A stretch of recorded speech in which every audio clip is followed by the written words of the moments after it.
And so, we exist out there and we're available to you in very free ways as well. And so please reach out, especially if you are feeling lonely or just like by yourself in this field, right? We are losing professionals today for whatever reason, either individual or finance or if all you needed was support to stay in, we are absolutely here to try and keep you in the good work that we do.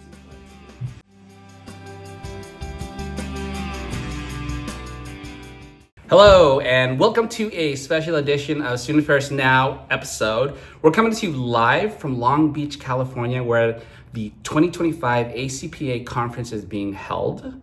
I'm your host for today's episode, Glenn DeGuzman, and if you're watching us on YouTube, you will know that this is not your traditional Student Affairs Now episode, as we're hanging out in my kitchen. It's actually an Airbnb in Long Beach, and so we're going to do a live and in-person episode with several leadership team members from the Asian Pacific American Network, which is a subgroup within ACPA. So right in front of me, and you're going to see him in a second, I want to welcome Sam, Wilson, M, IC, and Yi Xuen to my kitchen. Our audience, all of you are going to learn a little bit more about them shortly. So I'm just very humbled that they're willing to join me with very, very little notice to just talk openly on issues that are at the forefront of their minds. What are they observing? What are they experiencing as it relates to the Asian Pacific American experience on their respective college campus or region in the US? And so we're gonna get this show started. Student Affairs Now is the premier podcast and learning community for thousands of us who work in, alongside, or adjacent to the field of higher education and student affairs. We release new episodes every week on Wednesdays. Find details about this episode or browse our archives at studentaffairsnow.com.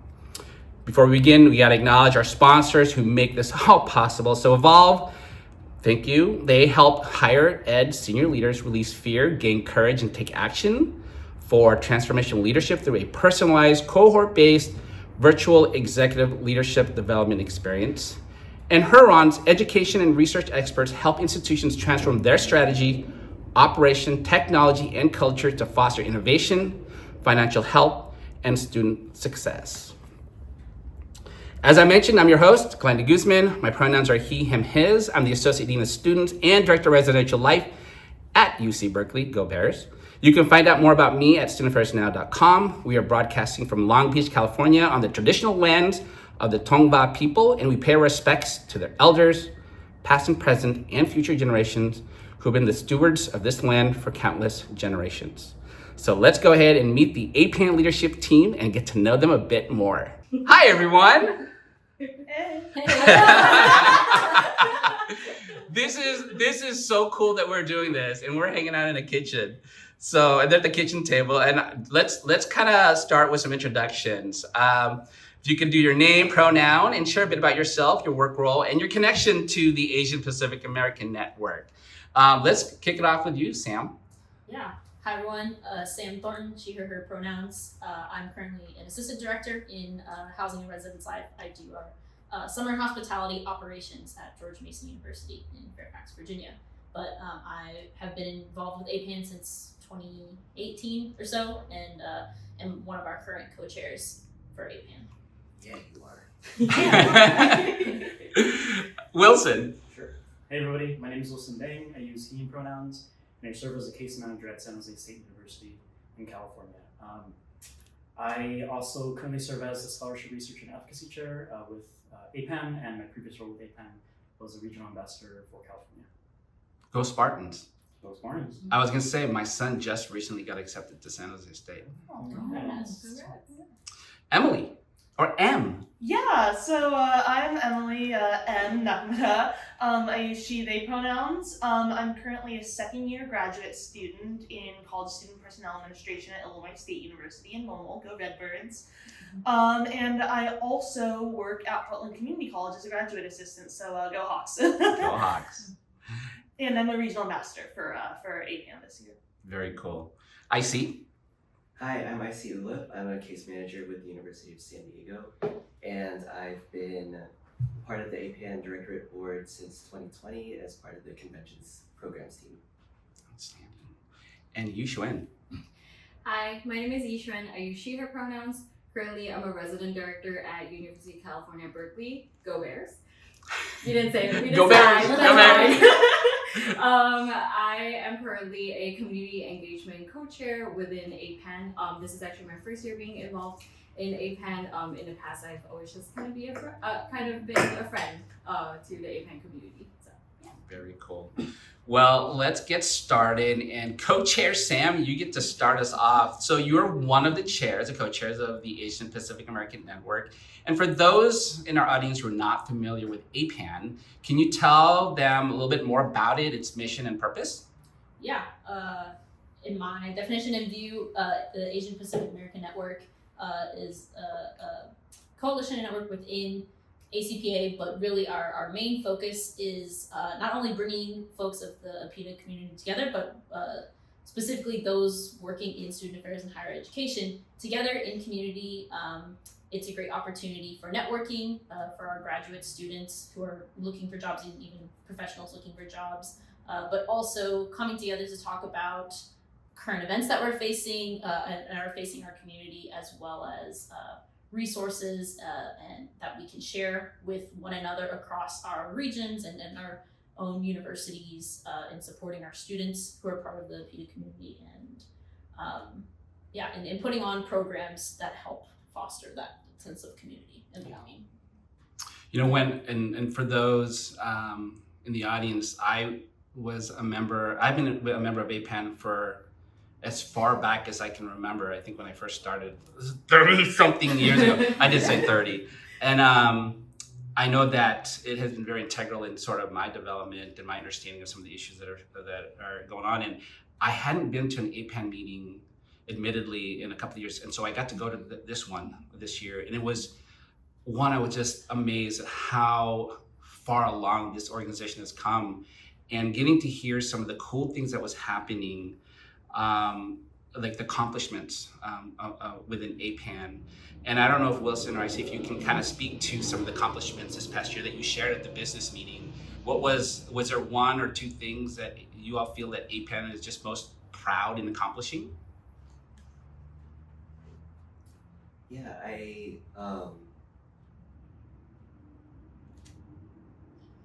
had an initial thought, but I think I do want to share, like, back at the opening ceremony when the convention chair for this entire space gave recognition to the president and past convention chair from the virtual year. That was so powerful to me, because for me that was the first year that I had joined APAN, and so now that this is like my last year as on directorate board proper, I think for me just an accomplishment is that several of us are stepping down this year just from being a part of the organization for so long. But I'm so proud of the engagement that we've done over the past 3 years, where people are constantly referencing both instances in this convention, Chicago and New Orleans, about, oh my gosh, I love this, I love that, I really want to be a part of what you all do here. I want to be a part of the directorate board, I want to be a part of the leadership team. And so I think being able to get ourselves past the COVID bump, the unprecedented changes in the world, and bring us back to the in-person engagement after a virtual year has been really powerful for me to observe, be a part of, and then also support in passing it on to the next group of excited individuals.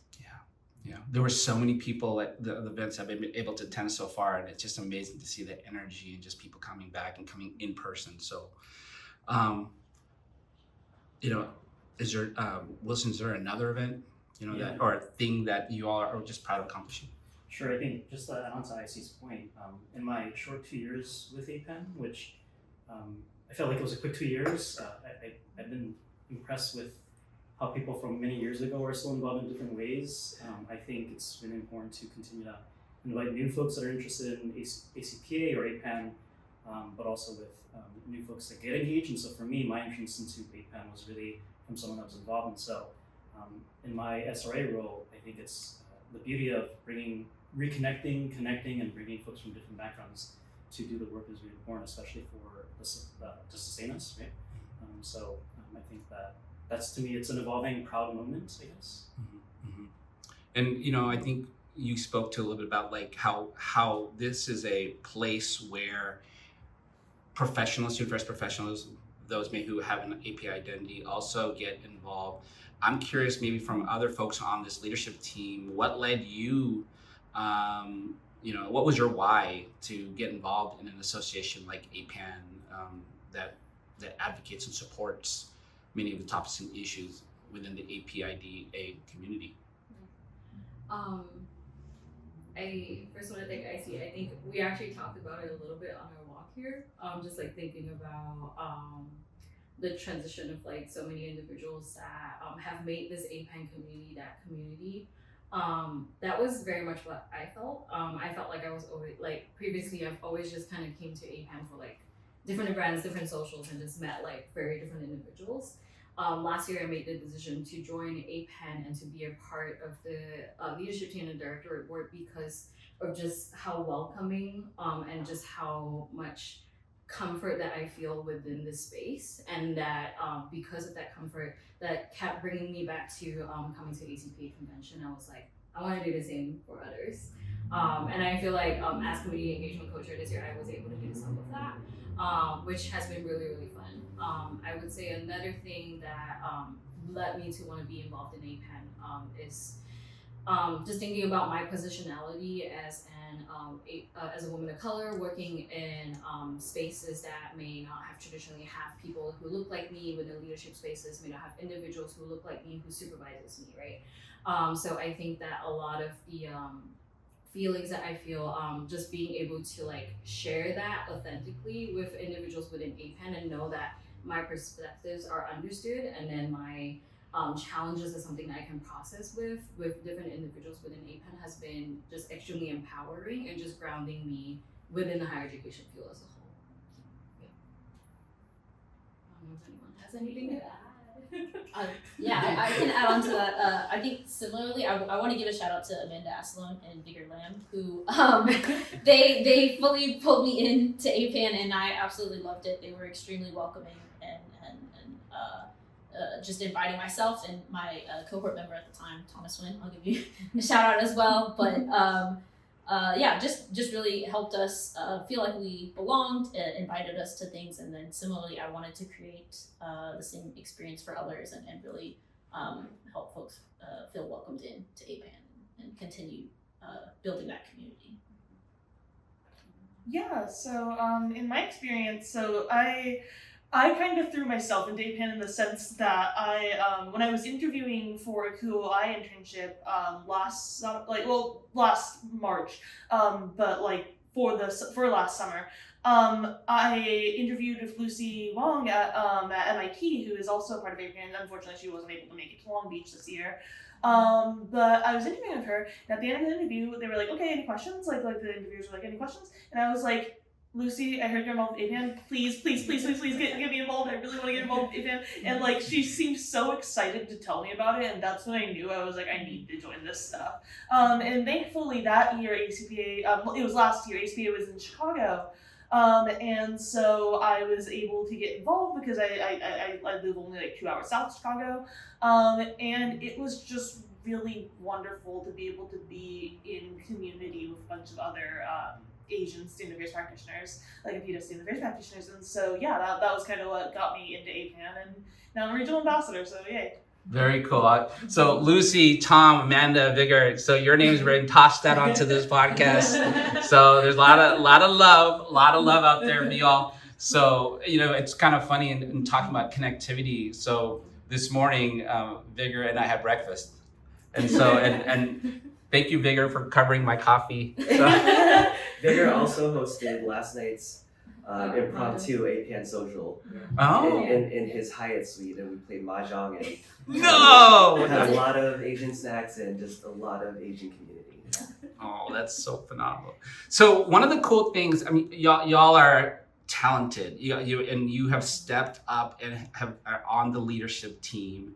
And one of the things that I wanted to know, are some of the things that you think about, particularly as it relates to Asian Pacific American students or professionals. And so I'm going to just ask a serious question based on from the conversations that we've already had. I'm going to start with you, Em.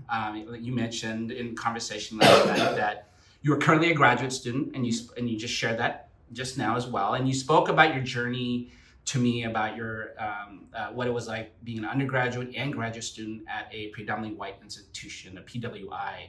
If you can share a little bit about that journey and how it has influenced you in your aspirations entering the field of student affairs. Yeah, so I was lucky. So the thing is, my mom is, even though she's not in student affairs, she is in higher education administration. She works more on the faculty side of things. Shout out to mom, love you. But yeah, I was thinking about how she was a really important role model for me, an Asian woman in higher ed succeeding, and she was also a part of this organization at ISU, Illinois State University, my institution, called Asia Connect, that is a faculty, staff, and graduate student organization for APIDA professionals, APIDA or APIDA American professionals. And so yeah, that was, even though it was at a PWI, that was really how I realized that like we could carve out our own spaces and find that community. Even in white spaces, we still have our like even in predominantly white spaces, we can still have our own Asian spaces that are centered around our Asianness and the ways that we connect in within like, you know, this like big broad diaspora that exists of Asian individuals. So yeah, when I was in undergrad though, I went to undergrad at Southern Illinois University at Edwardsville, which is also PWI. And I found myself a lot of the time, I was very involved with the Genders and Sexualities Alliance at my undergrad. And while I loved it, it was a very white organization. And I think because I was trying to fit in with my white peers there, I found myself being less and less like open and discussing my Asian identity for fear of like just I don't know, for fear of like not being understood in that way. But now because I am a graduate student, I've realized more about like how I want to express my identity. I've been trying to synthesize my like queer joy and like Asian identity into like one thing as for how I internalize my identity. Because the thing is like, yes, I'm queer, but I am also definitely Asian, and it's like it's a matter of making sure that both of those parts of me are as salient to others as they are to me.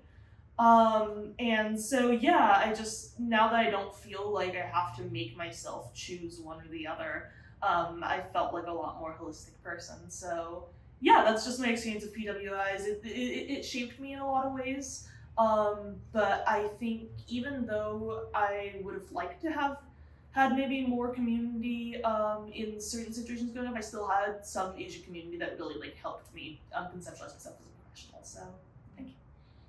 I appreciate you sharing that, because I think sometimes too that the journey that many folks who have maybe multiple identities at a PWI, it can be very difficult. And sometimes, and you are sharing an awareness of kind of like your growth and sort of like you going through your identity development and what does that mean, right? Mm-hmm.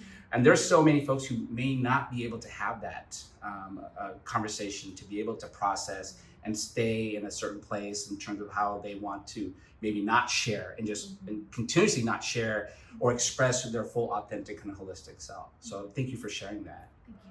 Thank you. This one, I want to direct this. I love this question because this is something I too am very passionate about.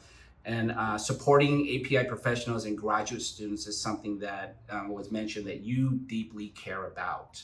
You also bring a very unique perspective as to why you're passionate about that. Could you expand further?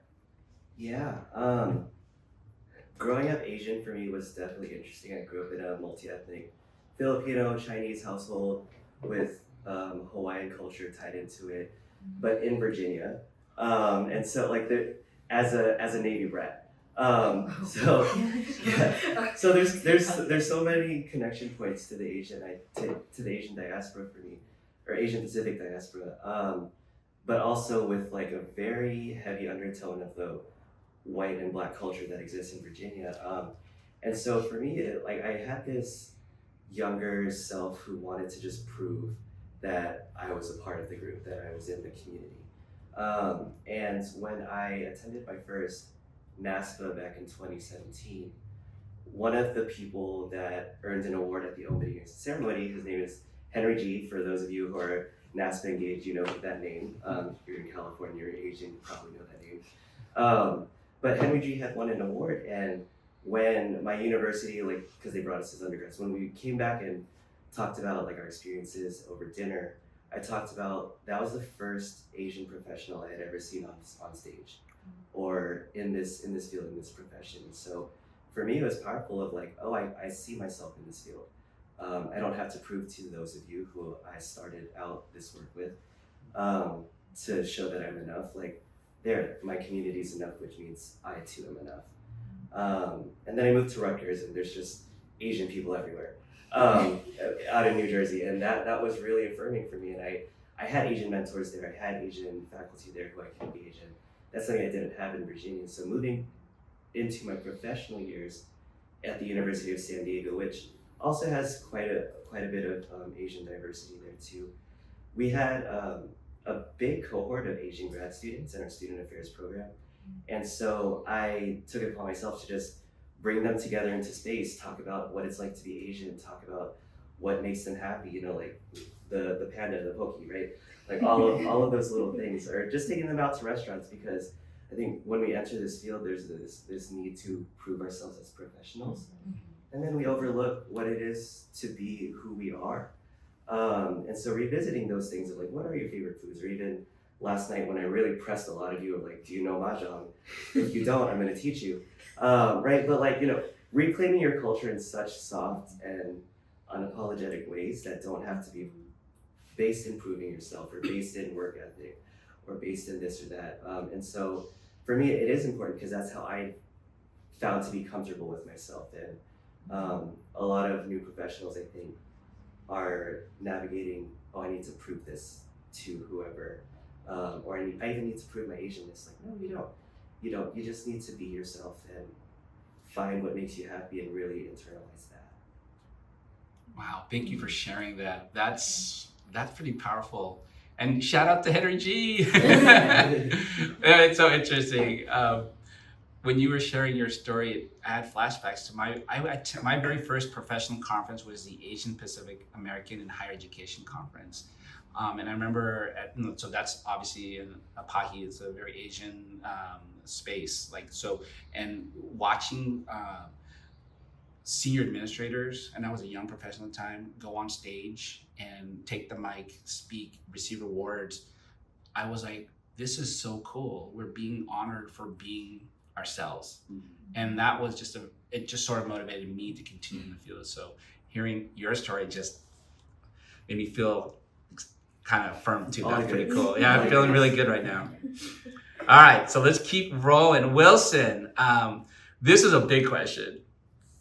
API students on college campuses face a myriad of issues. We can go on. We can have many different episodes just on that. And it gets even more nuanced if we consider the reality of the unique complexities between subgroups, generational status. And I just would love to hear some of your takes on some of the API, and we're going to focus on student needs and the trends that you are observing. Sure, yeah. Just to provide some context, I serve as a case manager, but my position is under housing and residence life, which is a little different than maybe more common case managers for basic needs or case managers for mental health. The similarity that we have, though, is that or at least for me, I serve on a behavioral intervention team. I serve on a crisis intervention management team, and I work with a bunch of campus partners. And the purpose of that is for me to really understand what's going on campus, be familiar with resources, and hopefully minimize the time that a student needs to get connected to the resources that would be beneficial for them. And so with that context, I think some of the things that I'm seeing are commonly behavioral, like the mental health. Some of them are with adjustment to college, homesickness, those are the common ones. But I think it gets more complex when I see the convergence of mental health with their first-gen identity, and when they don't have a good relationship with their parents. And what I'm seeing more commonly is I don't have a good relationship with my parents, and my parents being this political way. So the tough piece for me, which I kind of love, I love the complexity, is of course creating space to listen to the student, understand what they're going through, while simultaneously connecting them to resources and coming back to them and say, hey, you're connected to CAPS now, how are you doing now? And providing that continuous support from the residence life perspective.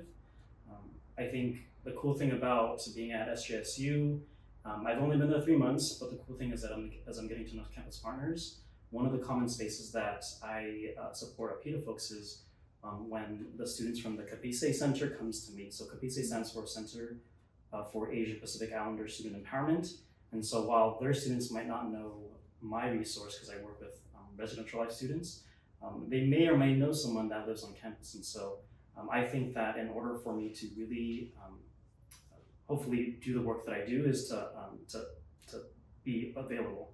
And so that's a partnership that I'm cultivating to support the API students. And I think for us, if we have the privilege to have that center on our campus, whether that's APIDA, ANAPISI, UMETA, whichever the acronym is, I think really to work with those residential students, because we know that students, especially in their first year, are probably not going to reach out for support, or they will, but it'll take time. And whether that is a semester or 2 or after their faculty member reaches out, it takes all of us to reduce the time that a student takes to get connected to someone that will listen, and then hopefully that person will take that person to the next person to truly provide that support. But again, like you said, I can go on and on about what is happening with our students that identifies API.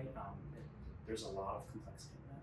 Yeah, the complexity, like, and you know, it's so interesting listening to you speak, and I'm an administrator, but first and foremost, I'm a parent of 2 college-age students, and I think about my kids' peer group who primarily are Asian, and I interact greatly with their parents, and I see the relationship that many of them have, and for the most part, they're pretty good. But then there's also a number where there is, you know, we can pull in like the tiger mom, the tiger dad sort of kind of mentality. And what I see sometimes is that there's oftentimes a disconnect between the parent, and just from an observing perspective, like a disconnect in that relationship. And I don't, you know, I think about it in the sense of then my kids will tell me, yeah, so-and-so is kind of sharing some stuff on their IG account or their burner account, whatever it is, about the relationship that they have with their parents, and it's broken sometimes. And then as an administrator, I see that on my campus when students are engaging in behaviors or activities that sometimes they're not doing well, or they're struggling and they don't have that ability to outreach and connect at home. And then they find themselves maybe in a situation where, let's say, for example, they're hospitalized for alcohol or something to that effect. And when we have to make that phone call, the parents are like, oh no, my child would never do that. And then there's this really unique kind of like, oh, you know, it is my child, right? And so it is a really interesting dynamic as well. Yeah, and just to add on to that point, it's interesting to also witness. There are parents that are still like, I don't understand mental health, I don't believe in that, what is that? And there's also the, I'm a parent and I understand why my student was transported, but what do I do next because I don't know what to do? And it's interesting to always figure out the next step, because it's not always cookie cutter, right?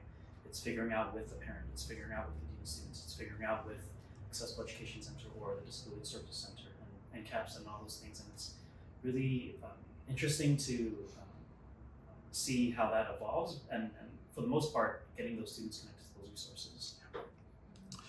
Sam, I want to ask the same question that I just asked Wilson, but I'd love for you to touch on what I think is becoming more and more prevalent. And honestly, as a younger professional and mid-level professional, for me, this was not something that was even on my radar screen. But the importance of merging the multiple intersections of identities, right? I know Em kind of spoke to it a little bit in earlier, but can I get your thoughts, and if you could expand on what you see?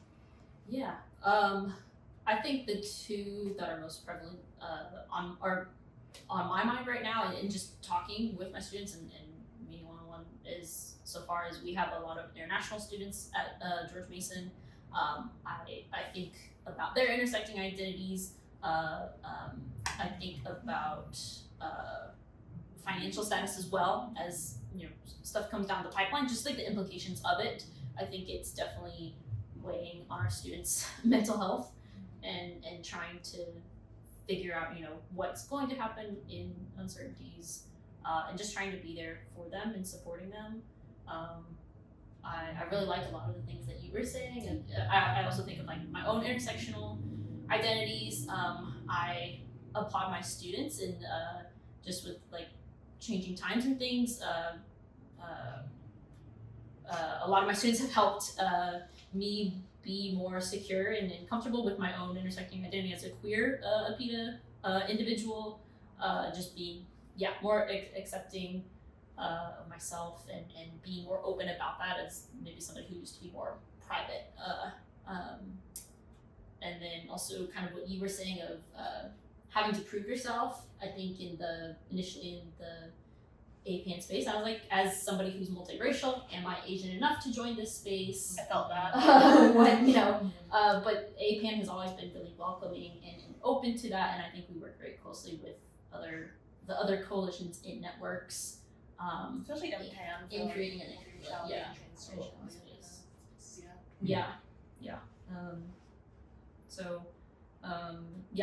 intersecting identities is on my mind a lot. A point that I'm proud of us for this year is I think we nearly doubled our affinity spaces and socials that we offer this year in trying to be more conscientious about those intersecting identities. So the queer APIDA social that we held, or the first gen one, we had a number in the past, but we were able to double that this year, and so that's a point of pride for this year's team. So this question is I'm gonna open it up to the group, but when a new person, or I should say, when a student affairs professional who goes to ACPA, and you really can be at other professional associations, there's similar groups like APAN. I give shout outs to the APIKC knowledge community out in NASPA. When a new person gets involved with an identity-based professional association like APAN, what advice would you give them about navigating this network or ACPA so they can maximize and make the most of this gift of face-to-face time? I really say show up and ask questions. I think those are the two quickest things that you could do. I think for ACPA, for example, this year we were at Connection Point, and Connection Point had all the rest of the different entity groups within ACPA that were there. Just being in that space, and do your best to interact with as many individuals as you are physically and mentally able to. And don't be afraid to ask questions. I think that's one thing that I am doing a lot more this year in terms of just me talking to people, just trying to ask questions. There is no stupid questions. There are only questions that are not asked. So please ask the questions. I think that all of us are really eager to connect with you all as well. So yeah. Anyone else? No, I was gonna say you asked all the right questions in getting us here in this space. You asked the question. Yeah. What's the story with that? How did this podcast come together? Glenn approached me, and So Glenn asked good questions. yes, Glenn asked questions, good questions. I think he proposed it, and then I just brought the question back to the APAN space, and I was like, hey, Glenn wants to do this. Who would like to be a part of it? And then I think I know some of you approached me. I jumped on it. Yeah, and I know I approached some of you because I wanted y'all to be in this space. So really just finding ways to bridge that opportunity for folks. I think that has been really, really powerful. But yeah, I do think that there is such a big community of us. It's almost essentially like a professional family. We have so much wealth within our spaces. Within each of us as individuals and us as a collective, that anyone could tap into that. And I think all they really need to do is just ask a question, ask them about themselves, ask them for advice, just anything like that, and then we'd be able to just help connect the pieces. So yeah. That's so good. Professional family. Trademark. APAN. So we are running out of time, and this is our trademark question right here. This podcast is called Student Affairs Now, and as you think about this conversation, maybe you think about your experience at the conference, at the ACPA conference in Long Beach. What are you thinking? What is troubling you, or what are you pondering about now as it relates to your time here? That's the first part. And then also, where can folks connect with you? Like if you are on social media, Instagram, like if you want to share that with the audience. Maybe if you can share like how they can learn more about APAN. I'm thinking, like, I don't know, there's a website, Instagram, Facebook, you can share more about that. And then we'll close it out because, we had some really cool team building questions at the business meeting, but this one I'm going to ask, what is your go-to boba tea drink? So if you need, remembering the question, just ask me, but who would like to close it out? What are you thinking, troubling, or pondering now as it relates to this kitchen conversation? Sorry, I was just gonna say one thing. When IC was talking about like soft ways to reclaim Asian identity, I really felt that because I was thinking about it, and I've been trying to incorporate that into some of my professional life. I pack donburi, rice bowls for lunch, that kind of thing. I'll pack I advise the Global Student Union at the institution I work at, Heartland Community College, and when we talk about global issues, I bring up my Japanese American perspective, and just the ways that I can reclaim that have been really important to me. So I really appreciate you saying something like that. That made me think about that. Cool. And my favorite boba flavor, I guess it would be a tie between honeydew and Thai milk tea. So Oh, yeah. that's good. That's good. And how do people get hold of you if they want to contact you? Yes, my LinkedIn is Emily Nakamura, or I think the URL is just M Nakamura, and then my Instagram is M but not the letter. Very cool. Not all at once.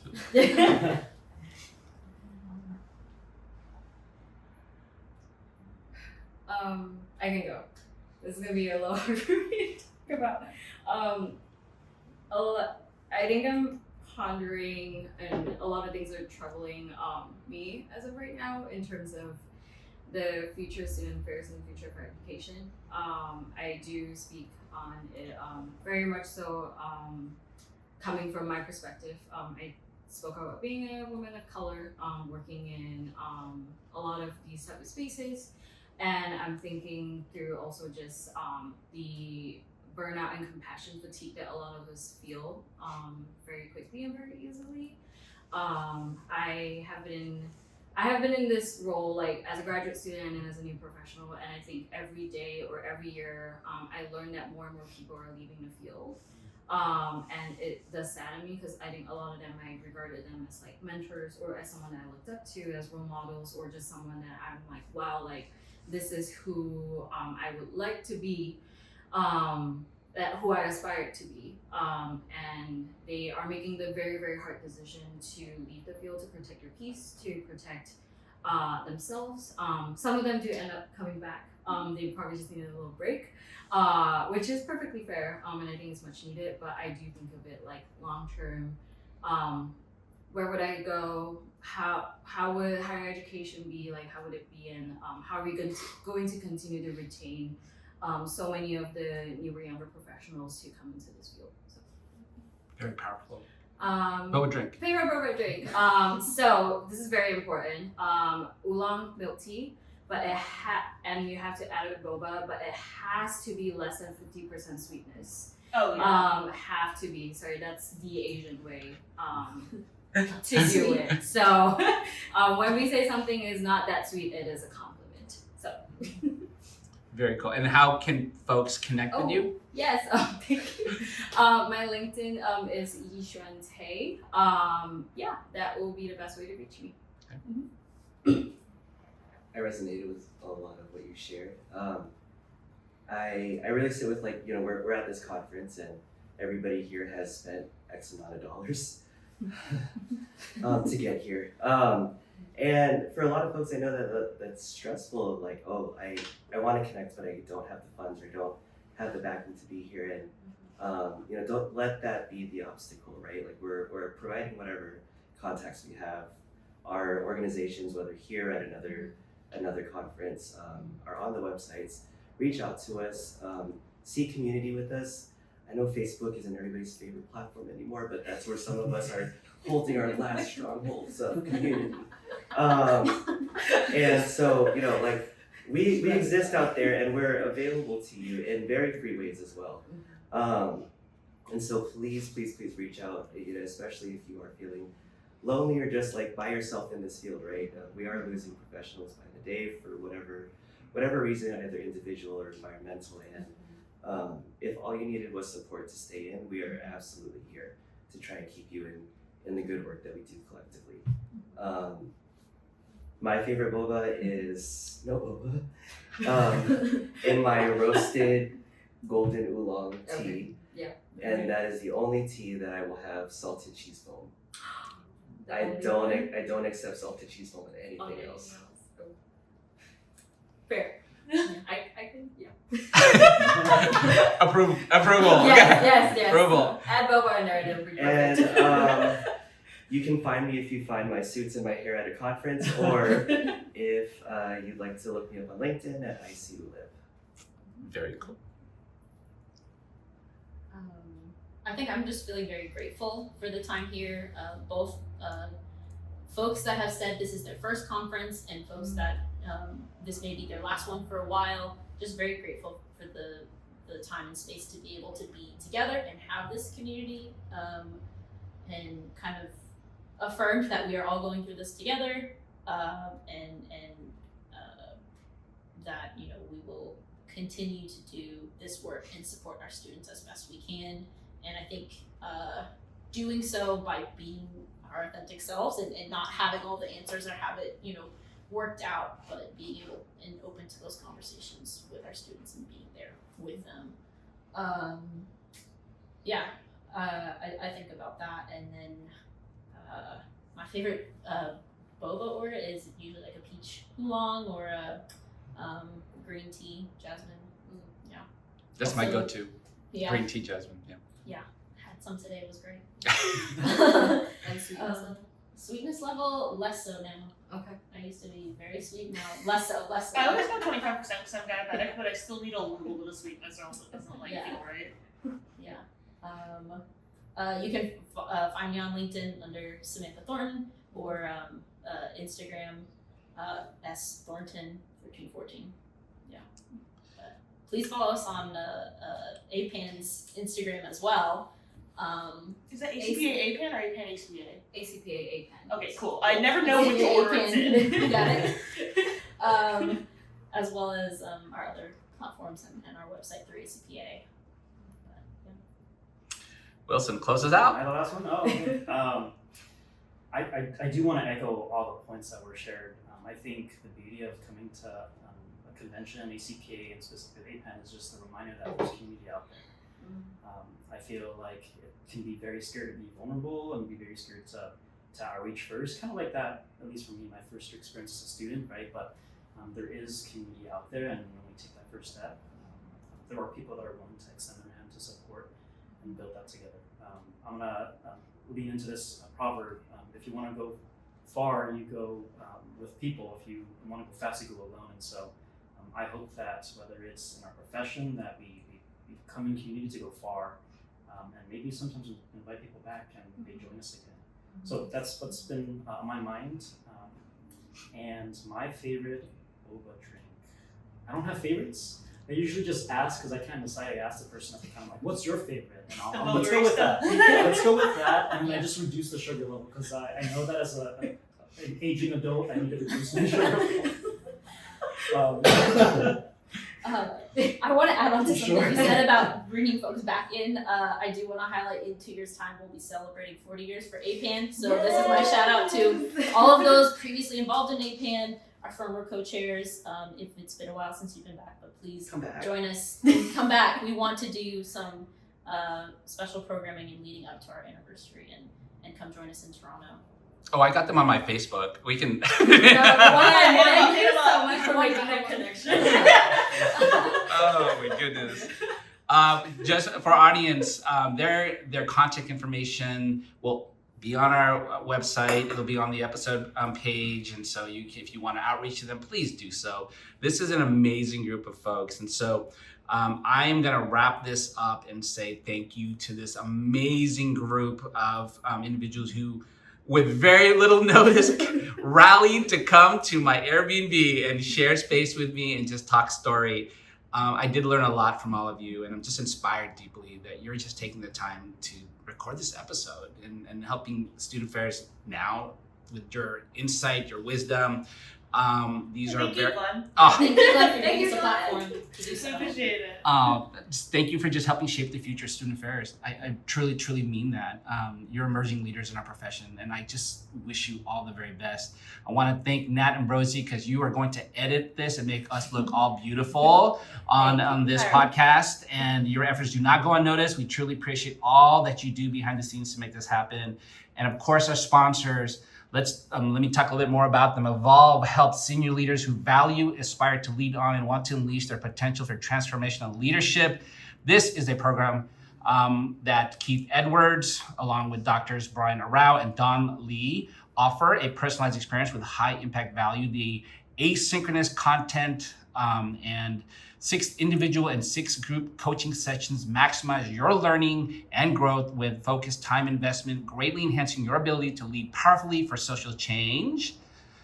Huron is the other sponsor, collaborates with colleges and universities to create sound strategies, optimize operations, and accelerate digital transformation by embracing diverse perspectives, encouraging new ideas, and challenging the status quo.